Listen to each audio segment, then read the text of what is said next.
so 6 guys at our church are able to live at this house together, and we also use this house for Bible studies and just our parties, our get-togethers, board game nights or whatever, Super Bowl parties. We have them there. So the owner of the house decided that he didn't want to own the house anymore and that he was going to put it up for sale. And he told the guys that they had probably a month to live there, guaranteed. And then depending on who bought the house, meant that, they were probably going to have to move out. So, if it's a family, they got to get out of there. If it was another renter or landlord, then they could stay. But I wanted to make sure that they were going to be able to stay, so I decided to buy the house. So I'm currently going through all the loan process and all that home buyer stuff. And I had to talk to 6 banks for someone to be willing to talk to me because my financial situation is very unique. And I don't make a lot of money from YouTube, but I make enough.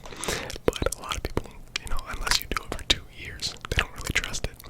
So, YouTube has blessed me to be able to buy this house and keep that house. So thank you guys for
seems so dumb that it's unrealistic because they keep trying to top him every single time. This is the dumbest thing that he can say, dumbest thing that he can do. But the thing is, at the beginning of the show, Kevin is kind of a really smart dummy, you know, if that makes sense. He's really, really smart, like he's really, really good at poker. He's doing insider trading with the company. He's obviously not a huge dummy, but then at the end of the show, they make him out to be so dumb. It's like, what happened to Kevin? But, you know, I still think that's one of the greatest TV shows of all time, if not the greatest TV show. I think Breaking Bad is in there too, but I'm not a huge TV show kind of guy, so, I mean, there's definitely people that have watched more TV shows than me, but when I say that, not too many people object, so, you know, maybe some, like, Friends fans out there, what's the show called? Seinfeld, that's it. Seinfeld.